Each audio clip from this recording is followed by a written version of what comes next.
Bonjour, donc bienvenue à la table ronde Petit budget, gros effets. Depuis le début du cinéma, on sait que les créateurs se lancent dans ce défi régulièrement de faire de gros effets avec de petits budgets, mais évidemment, avec les outils numériques, on voit que ces questions sont en train d'être actualisées avec des logiciels qui semblent plus abordables pour une qualité parfois assez intéressante, c'est ce qu'on va voir tout de suite, des solutions matérielles, évidemment des plateformes. Donc cette question qui est très ancienne finalement, on la réactualise actuellement et on va avoir le témoignage de 3 invités, donc le réalisateur Atom, le lead technical animateur chez Kinetics Thomas Chesney et puis au milieu Romain Toumy, superviseur VFX chez Fenchtost. On va commencer avec le travail d'Atom. Vous avez remarqué qu'on a un petit retard dû à des problèmes techniques. Et on va te laisser la parole pour nous expliquer comment tu réussis à faire de gros effets avec un petit budget.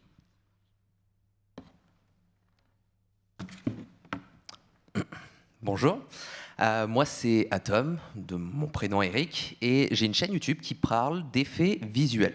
Donc en fait, je vulgarise un petit peu tout ce qui a été réalisé au cinéma, donc comme ce qu'on a vu juste avant nous avec Eiffel. D'ailleurs, c'est très dur de passer après ça. Voilà, donc ça c'est des petites outros que je mets à chaque fin de vidéo et ma chaîne donc est destinée à ça, à la vulgarisation, à intéresser les gens à la 3D, pourquoi pas créer des vocations et même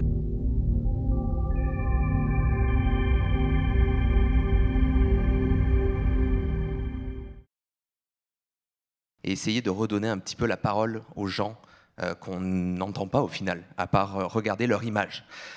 Donc je vais vous expliquer dans cette conférence comment, en tant que passionné de ça, je ne suis pas un professionnel, je n'ai jamais travaillé en production, mais en tant que passionné de ça, comment j'ai réussi à vivre de ma passion et de mes créations. Et ouais, ça va être ça du coup. Et on va regarder des petites images tout d'abord, très dossiers, de mes premiers effets visuels. Et après, je vais expliquer tout le cheminement de comment j'ai fait ça. Donc ça, c'est mon dossier artistique que j'avais présenté dans l'école de 3D que je voulais faire. Donc ça, c'était en 2014. J'avais 14 ans avec des amis. C'est très laid. C'est des choses que je ne risquerais même pas de faire maintenant parce qu'il y a des choses techniquement qui sont très compliquées à faire sur ce genre d'effet, mais que quand on apprend et qu'on découvre ces nouveaux outils, on se dit waouh, je vais pouvoir faire des trucs de fou. Ça, je me rappelle, J.J. Abrams sortait Star Trek, forcément, lens flare partout. Ça camoufle un petit peu les effets bas budget. Là, ça commence à être un petit peu plus dans mon âge, j'étais au lycée là.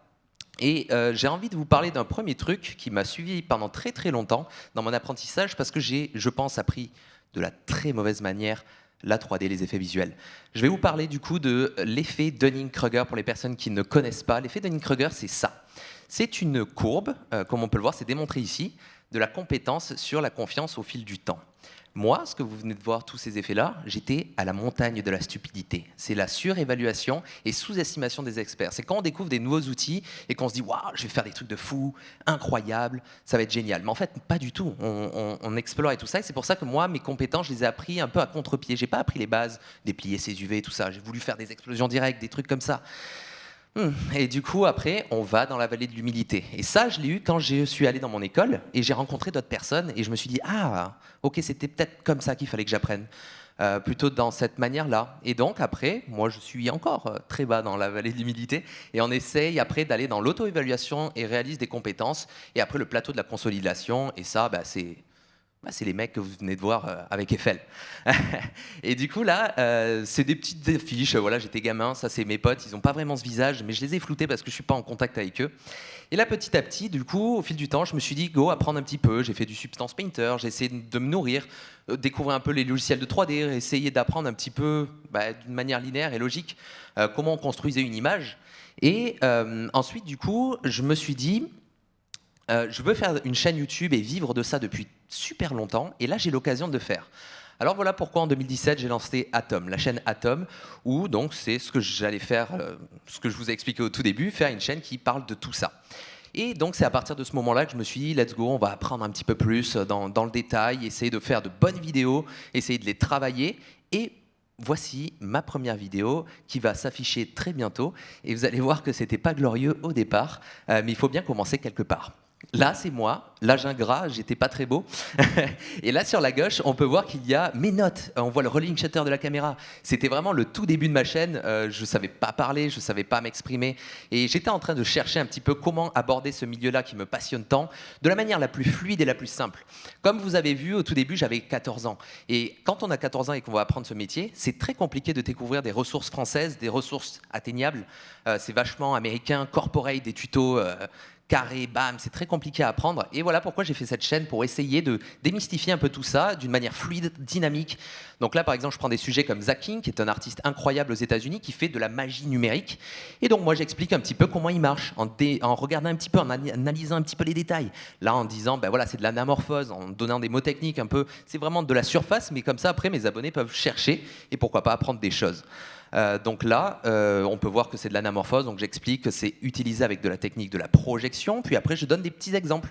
Comme là, on peut voir que j'ai baké ma caméra après avoir fait un tracking. Je peux expliquer que par exemple, on peut effacer des choses avec cette technique de projection, c'est très couramment utilisé au cinéma.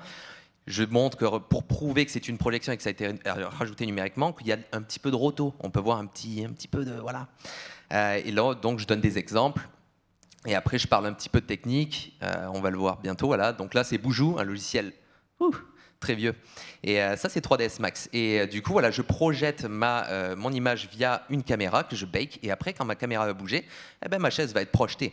Ensuite, j'ai une série de vidéos qui a très bien marché sur ma chaîne. Ça s'appelle Focus. Focus, c'est une série de vidéos qui explique comment les vraies équipes des effets visuels travaillent main dans la main pour créer les films qu'on adore. Là, c'est Kingsman. C'est une scène plan-séquence incroyable. Ils ont mis 1 semaine pour la tourner. Et du coup, j'explique que là, il y a un cut.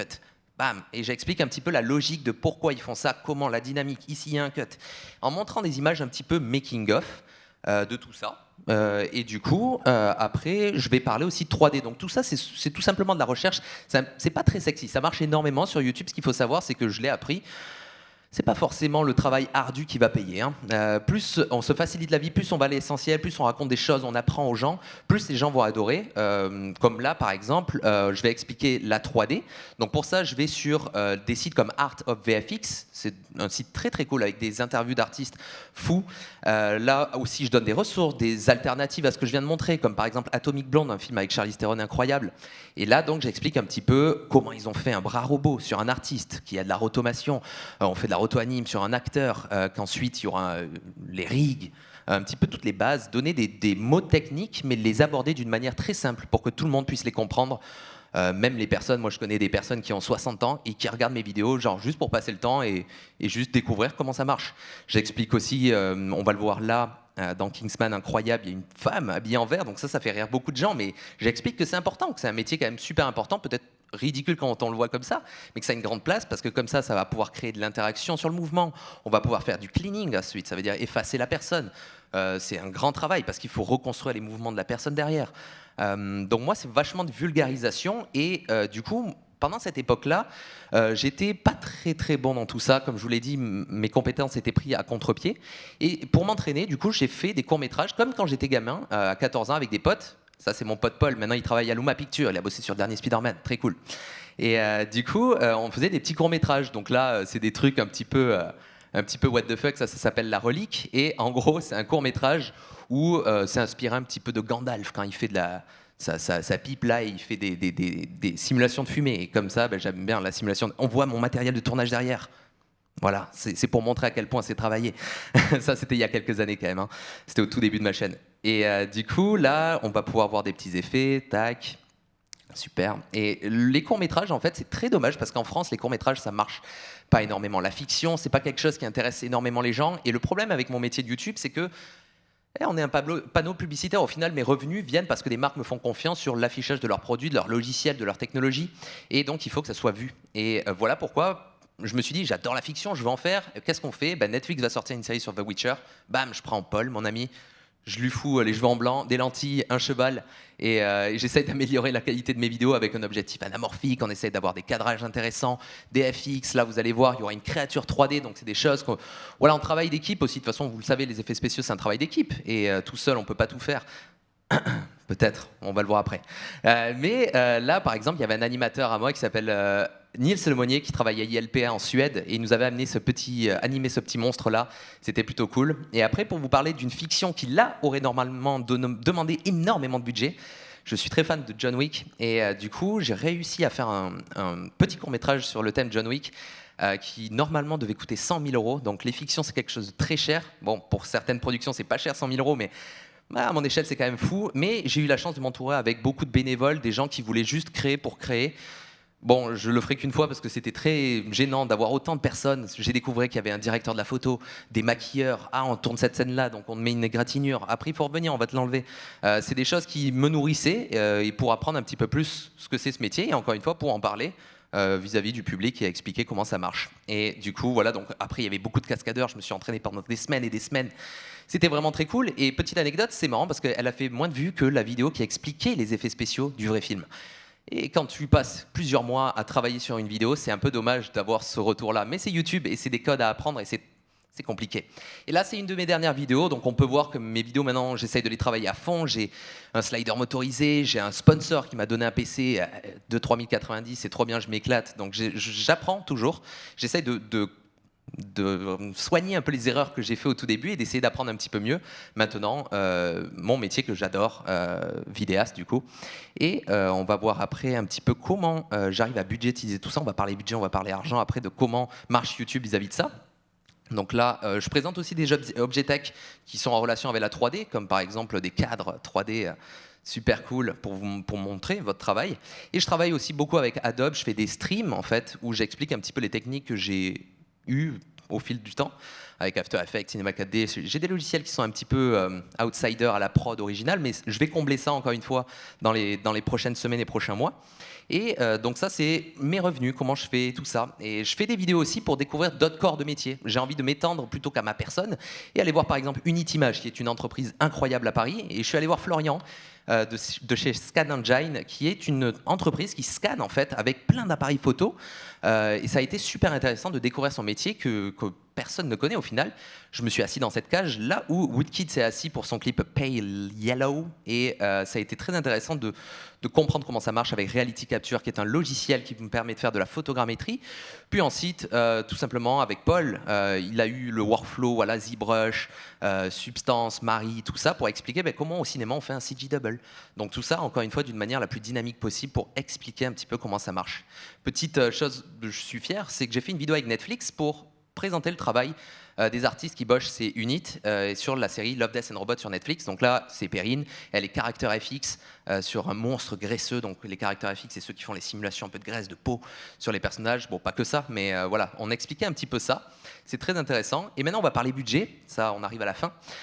J'ai pas de problème avec l'argent, donc voici, c'est pour casser un petit peu les codes de YouTube. Sur l'année 2021, je me suis fait 5 279 € avec YouTube, juste YouTube. Hein. J'ai 352 vidéos sur ma chaîne YouTube. J'ai pendant 3 ans et demi sorti 2 vidéos par semaine sur ma chaîne, ce qui est énormément de traf, un rythme énormément à avoir. Et c'est pas énorme au final sur un an. Et voilà pourquoi les sponsors ont une très grosse importance. Les pubs que vous voyez, les youtubeurs, salut, eh ben, ça nous aide énormément, sinon on ne peut pas en vivre. Donc je vous montre ça pour casser les codes de les youtubeurs, ils sont pleins d'argent. Mais en fait, pas du tout. C'est que les stars, comme un petit peu dans tous les domaines.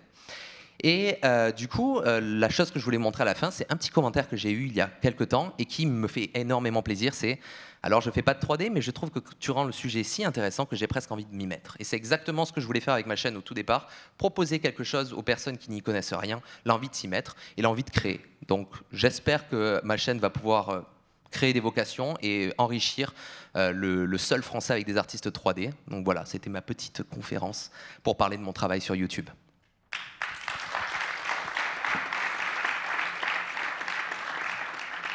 Alors, merci beaucoup à Tom. On vient de voir effectivement la progression et puis comment tu fais partager ta passion à d'autres. On va passer la parole à Thomas, qui lui a connu à titre personnel de plus gros budgets, n'est-ce pas? Même si aujourd'hui, c'est plus tout à fait le cas. Donc, quelle solution à Kinetics? Comment vous travaillez avec les petits budgets? Est-ce que tu peux nous en dire un peu plus sur voilà, ta carrière et le côté solution matérielle?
Ah bah ouais, parfait. Bonjour tout le monde. Alors je vais peut-être avoir un peu moins d'aisance qu'à Tom ici là. Je suis un peu moins habitué à parler devant autant de monde, même s'il ne les voit pas toujours. C'est intéressant tout ce que vient de dire Tom, parce que justement je vais pouvoir rebondir directement et parler un petit peu de mon expérience personnelle. Pour la faire brève, c'est relou. C'est super relou, excusez-moi, sur l'ordinateur il se passe des choses. Ok.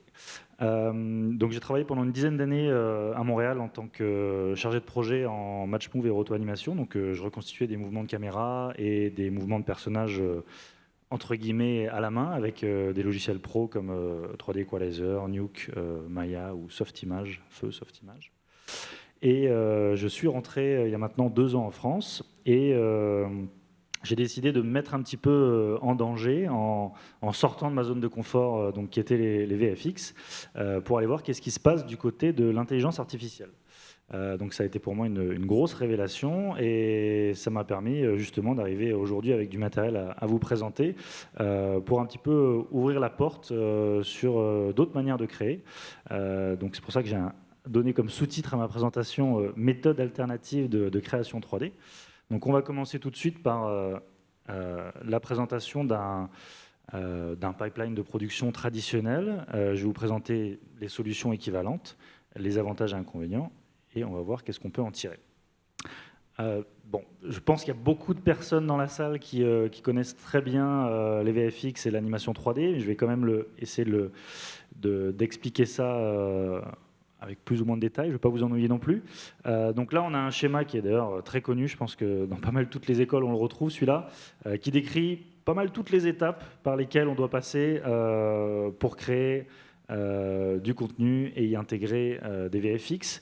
Et il faut savoir qu'à chacune de ces étapes-là, on a plusieurs dizaines, voire plusieurs centaines de personnes qui doivent intervenir et qui utilisent leur propre logiciel, leur propre méthode de création, leur propre workflow et pipeline.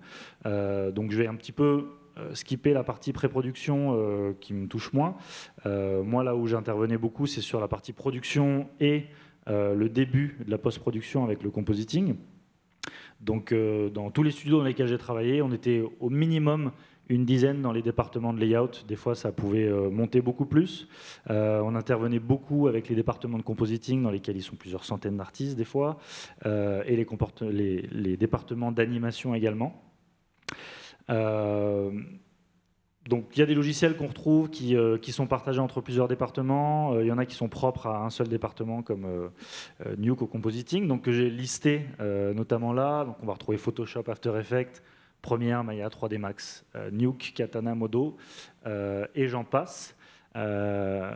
Autant de logiciels qui doivent avoir autant de licences pour le nombre d'artistes qui vont devoir les utiliser, qui vont intervenir sur le projet, autant de workstations, autant de render farms. Je ne sais pas si vous savez ce que c'est des fermes de rendu, donc c'est des énormes pièces noires dans lesquelles on va foutre un maximum d'ordinateurs et qui vont permettre de rendre des images très très vite, ou alors d'en demander en fait encore plus à la machine, et ça va prendre autant de temps, mais ça nous permet du coup d'avoir les images qui sont d'une qualité nécessaire au cinéma.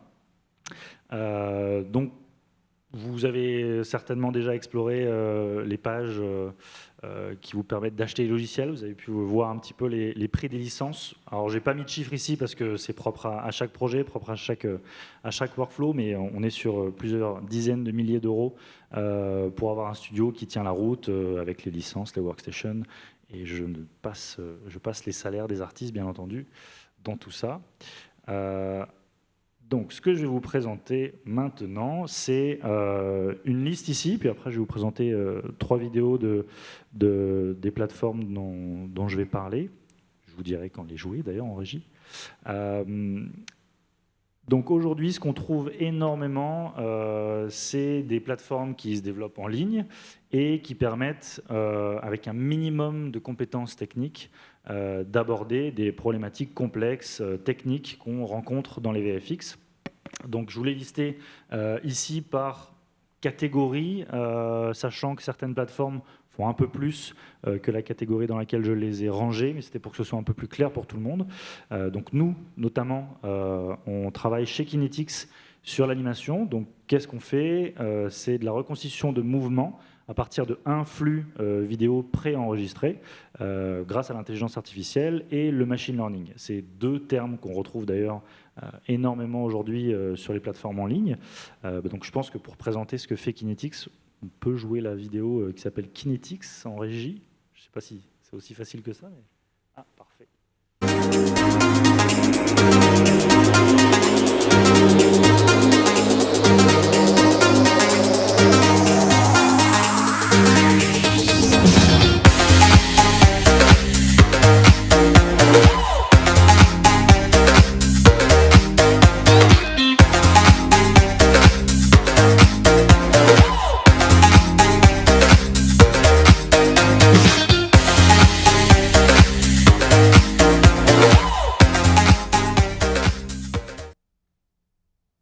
Merci. Alors pour les yeux expérimentés que vous êtes, vous aurez remarqué qu'on n'est pas au niveau de qualité de la motion capture. Par contre, en termes de simplicité, on les dépasse très largement. Donc c'est le pari qu'on fait chez Kinetics, c'est le pari que d'autres concurrents font, comme notamment DeepMotion qui offre le même genre d'outils, Plask, ou encore Pixcap qui offre carrément un studio d'animation qui ressemble vraiment à peu de choses près à Maya, avec beaucoup d'outils qu'on trouve dans Maya, pour des prix très largement inférieurs. On a également Move.ai qui lui est un peu plus contraignant puisqu'il demande plusieurs caméras pour faire tout ça. Et donc ce que j'ai chiffré à peu près en prenant les tarifs de chacune des plateformes, on est environ à 5 € par minute d'animation. Pour des gens qui ont déjà eu affaire aux chiffres dans ces milieux-là, c'est très très très loin de ça. Hein. Je pense que Fortiche animait, je crois, 0,7 secondes par jour. Donc ça vous donne une idée des différences. Au niveau des assets, donc j'ai rentré dans le terme asset tout ce qui est props en fin de compte, bâtiments, etc. Ça peut même être des arbres, c'est assez large. On a Polyhaven, je ne sais pas si vous connaissez, mais en l'occurrence, on propose la librairie de Polyhaven directement chez Kinetics pour nourrir votre scène 3D. C'est simplement un site qui offre des assets d'une qualité professionnelle, gratuitement. Vous avez donc des assets modélisés, des textures ou des HDRI.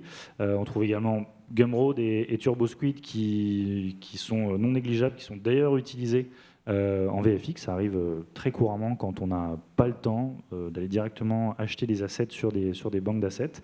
On trouve beaucoup d'assets gratuits là-dessus, beaucoup d'assets qui coûtent très peu cher et qui peuvent être parfaits pour le projet qu'on est en train de réaliser. Donc quand il nous manque certaines compétences, il ne faut vraiment pas hésiter à aller se servir là-dessus. Pour tout ce qui est création de personnages, pareillement, on l'offre également sur Kinetics, mais la plateforme est indépendante, qui s'appelle Ready Player Me. Ça vous permet de créer des avatars qui ressemblent beaucoup dans le design, dans le concept, aux personnages qu'on retrouve dans Fortnite. Et vous pouvez les customiser, vous pouvez leur donner un visage qui vous ressemble, etc. Donc ça vous permet très rapidement de vous avatariser, entre guillemets.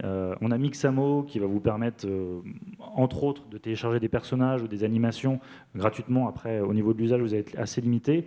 Mais on a un de nos utilisateurs qui nous a contactés, et j'ai trouvé l'exemple très intéressant, dans le cadre d'un cours qu'il donne à l'école à des adolescents.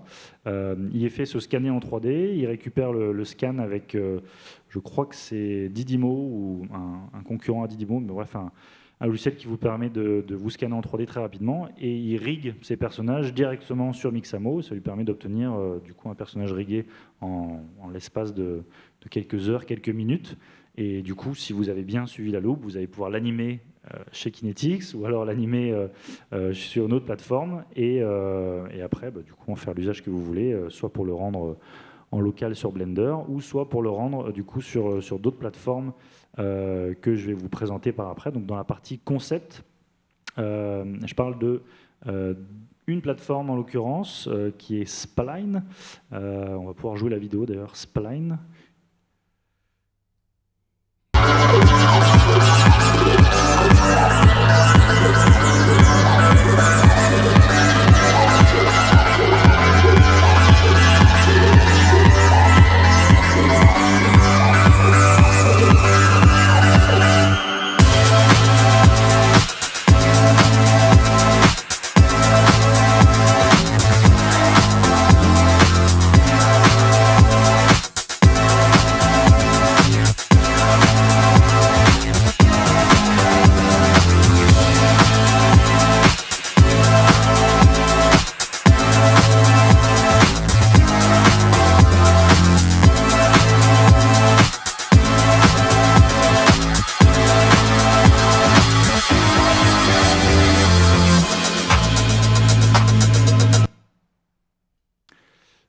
qui est un logiciel surtout de conception 2D un peu isométrique, qui gère un petit peu la 3D également, mais qui vous donne une idée du coup de la manière dont vous pouvez rendre vos images sans absolument le faire sur votre machine en local.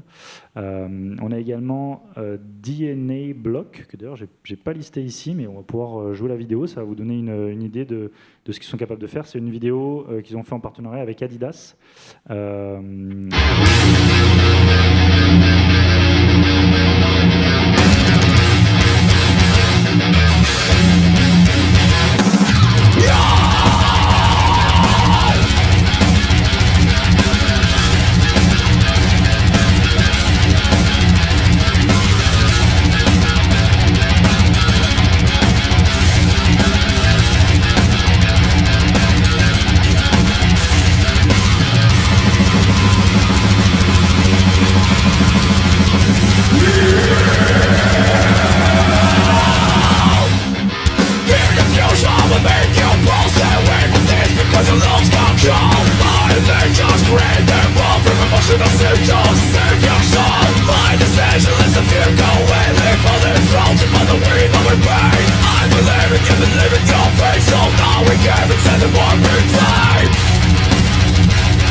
Sur leur plateforme directement, donc c'est possible. J'ai pas cité par ici parce que je me suis concentré sur tout ce qui se fait en ligne, mais on a bien entendu Unreal et Blender qui vous permettent du coup de récupérer tout le travail que vous allez faire sur ces plateformes-là et qui vont permettre d'enrichir votre contenu ou alors de tout créer de toutes pièces. Donc les avantages et parfait, merci. Alors, il y a quand même des avantages et des inconvénients à tout ce que je vous ai présenté. En l'occurrence, les avantages, vous l'avez bien compris, en termes de coût, on est très, très, très largement inférieur, mais également en termes de technique. C'est toujours des outils qui sont extrêmement abordables, qui ne demandent pas forcément de faire des années d'études, de passer des heures à apprendre chaque bouton d'un logiciel qui, des fois, sont incompréhensibles. C'est du coup beaucoup d'outils qui sont très très très focalisés et qui vous permettent de vous concentrer sur la création et notamment sur les itérations, ce qui est le plus difficile à obtenir parce qu'on est toujours en manque de temps. Là, ça va vous permettre de créer très très très rapidement, de savoir si votre idée elle tient la route ou pas, si vous êtes capable de la mettre en œuvre. Et en termes de vitesse de production, c'est beaucoup plus adapté aux nouveaux médiums, parce que je pense que c'est aussi le but de cette discussion, c'est de voir en dehors des médiums classiques qui sont le cinéma et la télévision, mais on va du coup pouvoir atteindre des créateurs de contenu pour TikTok, pour YouTube ou pour Instagram. Et pour tout ce qui est inconvénients, qui peuvent être assez lourds, forcément on a une dépendance à plusieurs plateformes, ce que certains peuvent ne pas apprécier. Je pense à Romain qui fait tout dans Blender, force à lui. Du coup, c'est toujours un peu complexe pour ceux qui connaissent très bien les workflows, être capable de sauter d'une plateforme à l'autre. On ne retrouve pas toujours tout, on a des fois des pertes, donc on a ces problèmes-là. La qualité finale, hélas, on n'est pas encore à une qualité qui serait équivalente à ce qu'on trouve dans les logiciels professionnels, mais on s'en rapproche beaucoup. Tout ce qui est TPN et protection de données, donc le TPN, c'est une certification qui vous permet de travailler sur des projets comme Disney, Marvel, etc., qui est extrêmement contraignante et qui, a priori, n'est pas encore disponible pour ces plateformes-là, puisqu'on est en ligne et que, du coup, ça demande des processus très particuliers pour se faire accepter, etc. Donc, tout ce qui est protection des données, vous savez bien, c'est un sujet complexe. Et enfin, tous ces outils-là, du coup, ne sont pas encore prêts ou partiellement prêts pour la production de films et séries. On va pouvoir les utiliser ponctuellement pour certaines petites tâches, mais pas pour la réalisation d'images finales. Et enfin, et je termine, Oui, donc quelques phrases que j'ai trouvées intéressantes. La technologie se met en place en lien avec le métaverse, notamment Epic, qui offre la Epic Mega Grant, qui permet à tous les acteurs du domaine qui aident à favoriser le développement du métaverse, du coup de se développer dans le bon sens. Il y a encore beaucoup de progrès qui sont nécessaires pour être capable d'arriver au niveau de ce qu'on voit au cinéma. Mais comme je disais, on en est proche. La protection des données qui est un problème important et qui, je pense, va limiter dans un premier temps les productions ayant accès à ces outils-là. Et surtout, pour moi, le point le plus important, c'est que c'est accessible au plus grand nombre sans toutes les contraintes qu'on rencontre aujourd'hui pour la production d'images 3D. Merci Thomas. Donc on voit bien la question de la démocratisation et en même temps se pose aussi la question du résultat. Enfin, tu l'as dit, la qualité, mais par rapport à quel type de diffusion? Et par rapport à cette question centrale, Romain, et donc ton utilisation de Blender, comment tu te situes et comment tu envisages d'aller vers des grands écrans maintenant? Eh bien, c'est ce qu'on va voir avec ce que je vais présenter. Je vais d'abord faire la logistique du PowerPoint incroyable. Alors, ça devrait marcher. Ok.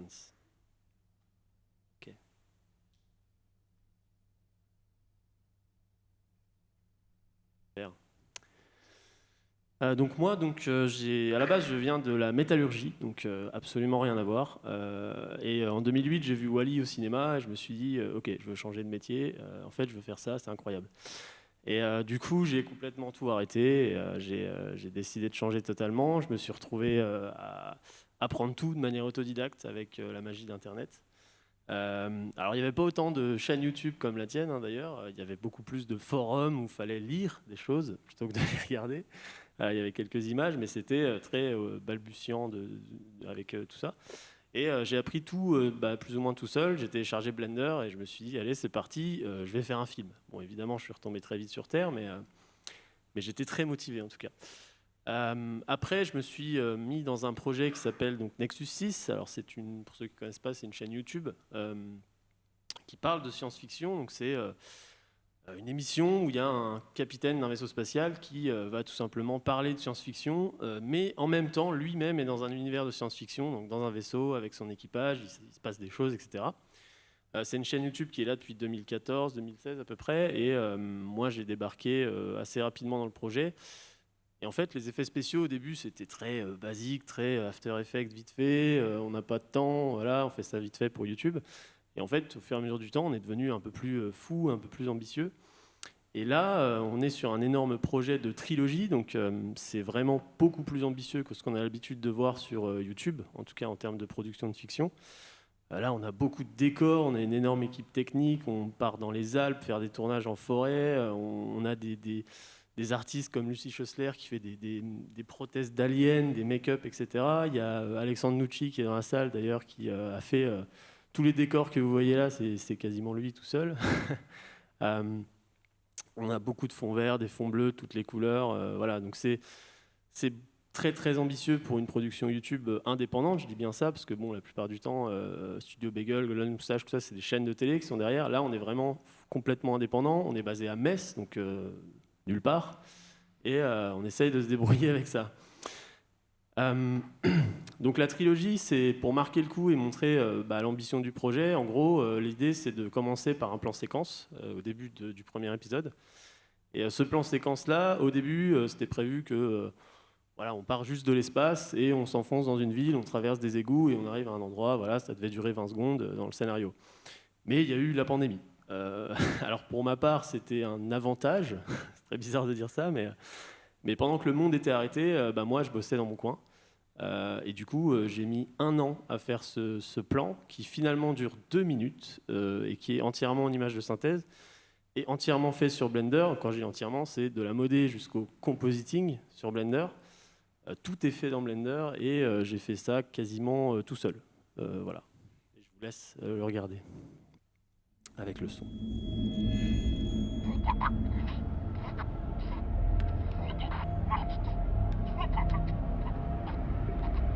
Les Mais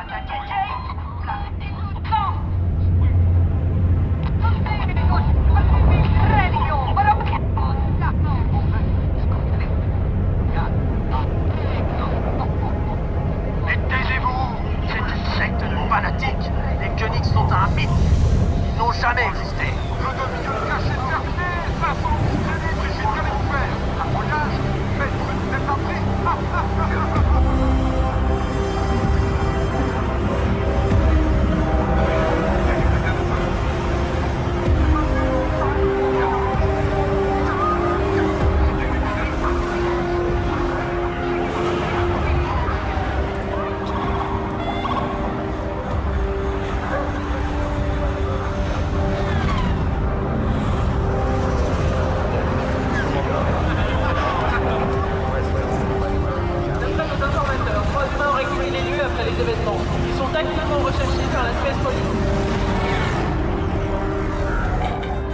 Galactic Force, prendre dessus sur l'équipe de Redenia. Produit carré du Turfmapine en 1 contre 1.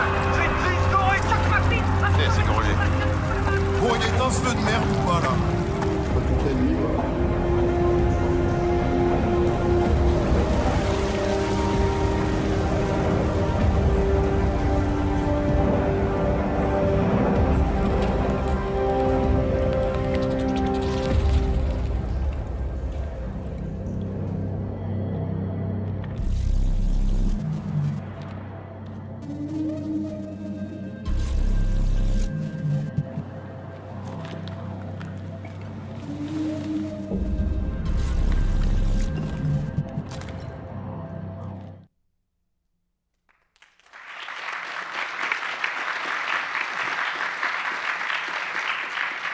Alors d'ailleurs, ça finit sur un plan qui est réel, lui qui a été vraiment filmé, donc il y a eu une transition un peu à ce niveau-là. Donc c'était un boulot assez colossal, on va pas se mentir. J'ai beaucoup, beaucoup passé de temps là-dessus. Ça a commencé avec des assets. Alors forcément, quand on fait une ville énorme avec des milliards de bâtiments partout, il faut faire un peu de procédural. Et sur Blender, le procédural, bon, c'est pas. Alors, c'était avant Geometry Node, hein, je précise quand même. J'ai commencé ça sur la 2.8, donc ça n'existait pas vraiment. Donc le seul truc procédural un peu sur Blender, c'est le système de particules. Donc j'ai fait beaucoup de choses avec ça. Notamment là, les bâtiments, bon, bah, c'est des cubes avec des particules. Et ces particules-là, je les habille avec des assets que j'ai fait pour faire des blocs de trucs sci-fi un peu dans tous les sens. Du plus détaillé au moins détaillé. Et les units, donc à gauche, là, c'est vraiment des bâtiments faits sur mesure qui sont, eux, très très proches de la caméra. Ensuite, j'ai dû faire un système de crowd parce que, bon, je ne sais pas s'il y a Golem dans la salle, mais sur Blender, bon, bah, pareil, ça n'existe pas. Donc pareil, système de particules avec des boys. Donc là, c'est dans le shader un système qui permet d'avoir des vêtements un peu aléatoires et Python qui m'aide beaucoup pour caler un peu tout ça dans mon environ. Ça, c'est quand Blender décide de faire ses misères. Alors c'est rigolo, mais ça m'aide pas beaucoup, hein. Les voitures, c'est pareil, c'est un système de particules, sauf pour évidemment certaines voitures qui sont en premier plan. Alors bon, là, c'est vrai que sur l'extrait, il y avait un problème de framerate, on voyait pas très bien, mais globalement, voilà, il y avait des animations à la main pour le premier plan, il y avait des LOD aussi pour les particules qui étaient vraiment très loin, donc avec un script qui permet de gérer en fonction de la distance quel système de particules allait être détaillé ou non. C'est par système de particules, c'est pas par particule, parce que ça, il n'y a que Houdini qui peut le faire. Il y a beaucoup de triches aussi, notamment là par exemple, tout le décor change entièrement. Donc, c'est pendant le moment où on traverse la voiture, en fait le décor grossit, donc ça se voit pas parce que le spectateur est obnubilé par la traversée de la voiture. Et l'idée c'est en fait d'éviter de changer la focale de la caméra et d'avoir des problèmes qui fait en sorte que je serais obligé d'habiller l'horizon avec énormément d'assets. Donc là ça me fait une énorme triche et un gain de temps phénoménal. Et l'autre moment qu'on voit, c'est des immeubles qui pop de nulle part, qui permet juste de faire une ligne d'horizon un peu plus esthétique quand la caméra est à l'horizontale. Là, donc, c'est juste un breakdown pour montrer un peu l'éclairage, la passe de rendu de Cycle d'origine et le comp. Là, on peut voir Eevee aussi, Eevee qui est le moteur de rendu temps réel de Blender, qui permet du coup de travailler dans un premier temps, même si je fais le rendu sur Cycle. Sur cette partie-là, il y a eu énormément de passes de light et de volume aussi, parce que autant au début c'est du mist, mais là c'est du vrai volume calculé sur Cycle aussi. avec environ 20 minutes la frame sur 2 Titan X. Donc c'était assez optimisé, on va dire.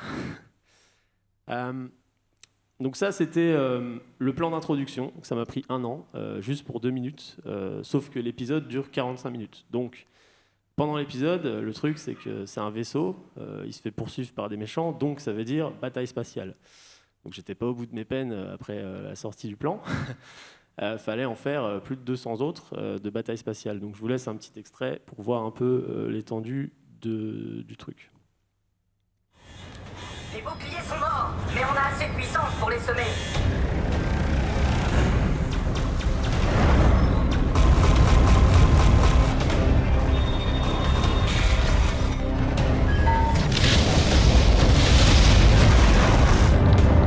Flexno, arme le grappin. Ok, capitaine.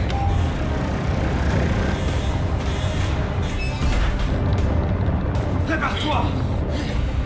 Vecteur 6.7, astéroïde. Chope-le.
Donc ça, c'est la séquence, c'est une séquence assez folle. Il y en a d'autres, hein, mais qui sont un peu moins ambitieuses, mais celle-là, c'est vraiment la plus folle. Alors, c'est parti d'un storyboard très basique. C'est pas un storyboard où on a vraiment tous les détails, tous les timings, etc. Là, c'est vraiment juste des moments importants. Qui a été fait par Sophie Koch, qui m'a beaucoup aidé là-dessus. L'idée, c'est qu'en gros, avec le réalisateur, donc Alexandre Marinelli, on se projette un peu, on essaye on regarde le scénario, on se dit, ok, on va faire ça. Lui, il a l'idée de la mise en scène dans sa tête, et on essaye d'inventer des chorégraphies, mais voilà, on fait ça avec les mains, ok, le vaisseau, il passe comme ça. Enfin, on est vraiment en impro total, et après, le storyboard nous aide à fixer juste certaines images clés importantes. Et une fois que c'est fait, là, je me démerde tout seul, je fais le layout, mais en full impro. C'est-à-dire que là, les plans que vous voyez, c'est les axes, le moment, qu'est-ce qu'on montre. Alors, qu'est-ce qu'on montre, ça, je le sais, c'est le réalisateur qui décide, c'est lui qui décide de la mise en scène, de qu'est-ce qui se passe. Par contre, voilà, est-ce qu'on met la caméra à gauche, à droite, quel mouvement, etc. Ça, c'est vraiment de l'impro. C'est vraiment un truc qu'on n'a pas l'habitude de voir dans une grosse prod. Et voilà, donc le layout, il a été commencé en juin 2019 sur la 279 du coup de Blender, donc c'est très vieux. Mais globalement, on avait déjà l'idée du plan, on avait déjà le montage, et en fait, pendant que le montage se faisait, il y avait des cartons noirs, et le monteur, il mettait juste ici, le vaisseau fait ça, le vaisseau fait ça, et il mettait ça avec les séquences filmées, et moi, après, je devais remplir les trous, tout simplement. Donc on décidait du timing, et voilà. Ah oui, la petite anecdote, c'est que Blender, la mascotte de Blender, c'est Suzanne, c'est un petit singe, et du coup, je m'amuse à en mettre un peu partout dans les plans, histoire de montrer que c'est fait avec Blender, encore une fois, parce que c'est assez rare de voir des trucs plus ou moins quali. En tout cas, avec Blender, c'est très très amateur la plupart du temps, parce que c'est des autodidactes qui font ça. Ensuite, au niveau des assets, alors les vaisseaux, ils ont été faits par Arthur Chameroy, donc il bossait chez Ubisoft à ce moment-là. En plus, pour l'anecdote, c'est qu'il a utilisé les PC d'Ubisoft pour bosser pour moi. Faut pas trop le dire. Mais en gros, globalement, ce qu'on peut voir, c'est qu'il bosse donc dans le jeu vidéo, donc il fait des assets assez low poly. Mais ça m'arrange bien parce que j'avais pas un matos de la guerre pour rendre tout ça. Donc l'idée, c'est qu'au final, j'ai utilisé ces assets quasiment tels quels sur tous les plans, sauf évidemment les plans rapprochés, où là, au lieu d'utiliser l'instance, je copiais-collais littéralement le vaisseau dans la scène, parce que je savais quel plan j'allais faire, j'avais tout en tête. Et vu que je décide de tout parce que je suis tout seul, c'est pratique. Donc au final, je rajoute juste des aides là où j'ai besoin parce qu'on voit un Terminator ou quoi. Et je m'adapte vraiment au plan caméra que j'ai en tête au fur et à mesure. Les comédiens, eux, ils avaient des doublures forcément. Donc pour les plans assez loin, c'est une doublure CGI. Et pour les plans de plus près, tous ceux qu'on a décidé de filmer, ceux-là, en gros, j'avais un système de ce qu'on appelle le key shader. Donc en gros, on enlève le fond vert directement dans le shader. Donc ça m'évite de faire d'abord du comp pour avoir une alpha, enlever le fond vert et ensuite réintégrer dedans. Là, je fais direct tout dans Blender, direct tout dans le shading, j'enlève le fond vert et je laisse ma plate comme ça, telle quelle, et je rends comme ça. Et au final, ça marche, donc pourquoi pas. C'est une optimisation. Les assets sont plus ou moins procéduraux. Alors j'utilise les modifieurs de Blender parce qu'encore une fois il n'y avait pas Geometry Node, donc j'en ai fait quelques-uns et j'ai créé des systèmes de particules avec. Il y a des optimisations sur Cycle, notamment le fait que chaque laser, au lieu que ce soit le mesh du laser qui éclaire la scène, là c'est une vraie light, donc on gagne beaucoup de noise avec ça. Donc j'ai un script qui remplace tout ça. Les particules, c'est un système simple de tir avec des impacts automatiques. Dès que ça touche une particule d'astéroïde, ça me met un impact, donc ça me fait gagner un temps phénoménal là-dessus aussi, plutôt que de les placer à la main, etc., de gérer leur timing. Ça, c'est juste un exemple donc, un peu de tout ce que je viens d'expliquer. Donc là, on voit des tirs. Pour l'anecdote, les petits vaisseaux, on ne les voyait pas au départ. Quand j'ai fait le layout, on les voyait, parce que les petits vaisseaux étaient rouges dans du gris, donc on les voyait très bien. Sauf que là, comme on peut le voir, il y a des environnements très différents, avec du rouge d'ailleurs dans le fond. Enfin, c'est très varié. Et le souci, c'est qu'on ne voyait plus le petit vaisseau. Donc on a décidé, comme ça, à l'arrache, de changer le design et de mettre une traînée lumineuse bleue derrière. Ça fait SF, etc. Mais en plus, ça permet surtout aux spectateurs de le voir, parce que c'était assez compliqué de voir ça dans tout ce joyeux bordel. Il y a quelques tricks un peu qui me permettent d'aller très vite. Genre là, par exemple, je fais des shape keys avec un noise qui me permet d'animer les shape keys de manière un peu aléatoire. Et en plus, après, je rajoute mon animation dessus. Et ça me permet de faire des mouvements un peu comme ça rapidement.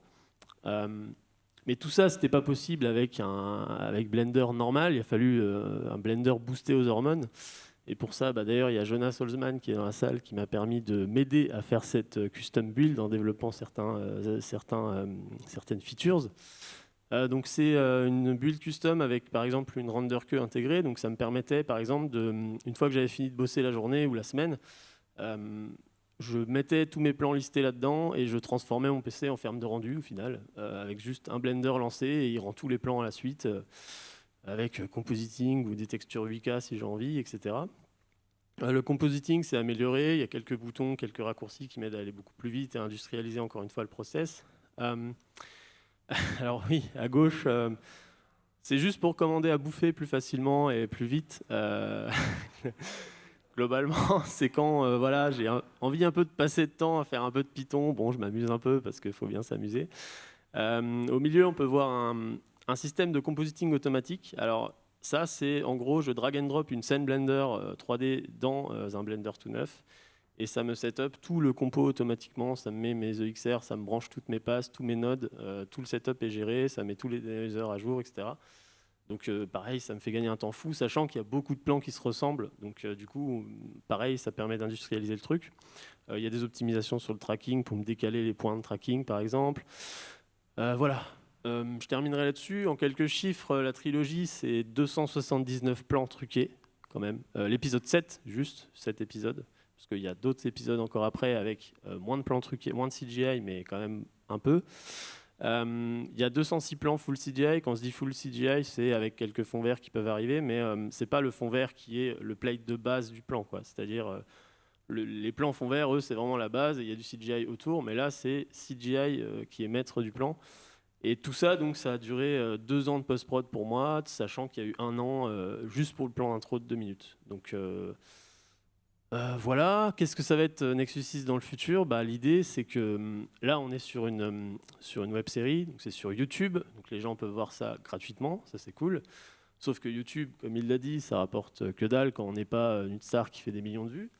Donc là, pour vous dire, en gros, l'épisode 7 que vous avez vu là, qui a nécessité 2 ans de travail pour moi, mais plein de gens ont bossé dessus, ça a rapporté 300 € sur YouTube, c'est en termes de revenus publicitaires.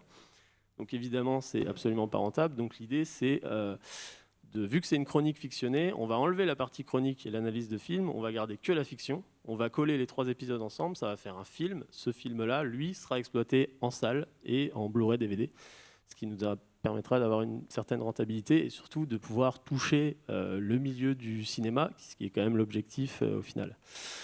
Voilà, donc j'en montre encore un peu plus, histoire que de vous en mettre plein la vue, parce qu'à la base, on est surtout là pour ça. Et je vous remercie. Voilà.